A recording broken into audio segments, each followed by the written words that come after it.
Okay, we're continuing on with this review. Just flipping back, I've noticed a couple of mistakes from previous pages. Here, 5 to the 5th isn't 625, it's 3125, so the end answer should be 3044. I noted it in the description now. For a couple of the other ones, I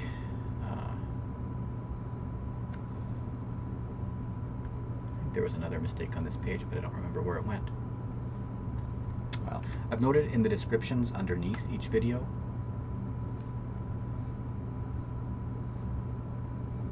There was something else up here too. Just can't remember what they were. Oh, here. This y was really a y squared. So this should have been y to the 5th, which should have been 5 minus 1, which should have been 4. So take a look at the descriptions. If I find mistakes, I'll put the description of the mistake in there so that you'll not go crazy trying to find out why I did something wrong. Just sometimes I make mistakes, that's all. So here we're on page 179, doing that at the end of unit review. 8a asks us to write a simplified polynomial for the perimeter of each shape. So for this rectangle, we've got two sides that are this long. And so we've got 4p plus 3, we've got another 4p plus 3, we've got 2p plus 2, and another 2p plus 2. So we add up all the constants. 3 and 3 is 6, 2 and 2 is 4, 6 and 4 is 10, and 4 and 4 is 8, plus 2 is 10, plus 2 is 12. So 12p plus 10, I'll rewrite this a little bit better over here. So 8a, the rectangle perimeter, I guess perimeter of the rectangle, is equal to 12p plus 10, which we got from just adding up all four sides. These two sides are the same, and these two sides are the same. For our triangle, our perimeter is just adding up all those sides. So 4p plus the next side, 5p plus 4, plus our last side, 7p plus 2. I'm just lining them up so all the p terms are together. Over here, 4 and 2 is 6. And for the p's, we got 4 and 5, that's 9, and 7 is 16. So 16p plus 6. That's the perimeter of that triangle. B asks us to subtract the perimeter of the rectangle from the perimeter of the triangle. So the perimeter of the triangle minus the perimeter of the rectangle is equal to, we want to know. So we'll do that by taking our triangle perimeter, 16p plus 6, and subtracting our rectangle, 12p plus 10. 6 minus 10 is going to be negative 4. And 16 minus 12 is going to be positive 4p's. So 4p minus 4 is our subtracted value. That's how much bigger this perimeter is compared to this perimeter. For C, if p is 4, which shape has the greater perimeter? So we're going to substitute for the rectangle. We know that the perimeter is 12p plus 10, but they say p, for the triangle perimeter is 16p plus 6. So the p value here, that p and that p, they tell us it should be 4. We're going to substitute. So we'll write in a 4. We'll write in a 4. So 12 times 4 is 48.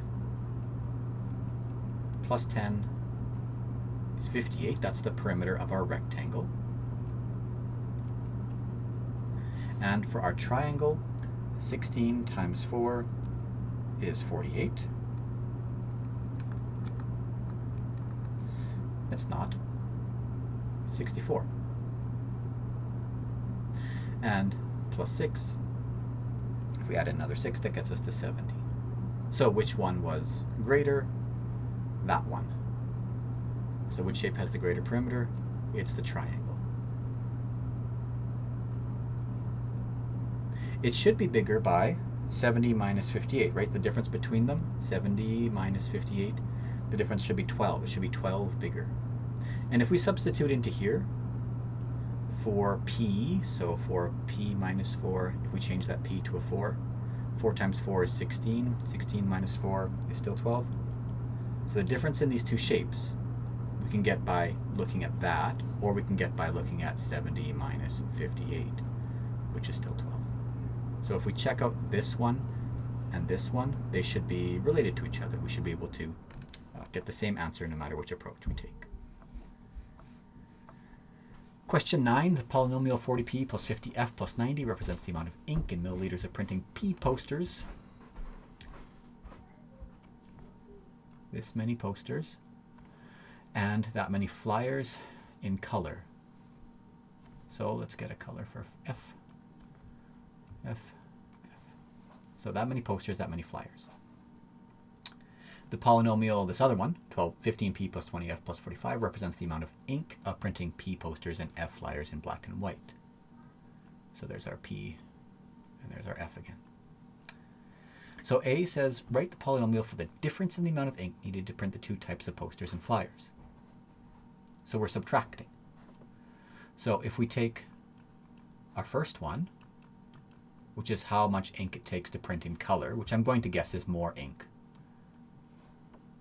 Just feels that way, so I might as well try it this way around.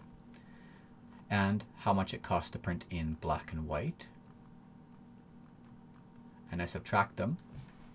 90 minus 45 is 45. 50 minus 20 is 30, and those are F's. And 40 minus 15. 40 minus 15 is 25. And that's the p's. So this is the difference if we subtract. This is our color amount of ink, and this is our black and white amount of ink. The difference is that. So we have written a polynomial, which is this one right here, to describe the difference. B, how much ink is saved if someone prints 210 posters and 180 flyers in black and white instead of color? So we already know that this is the difference. And if we have 210 posters, so here's our difference.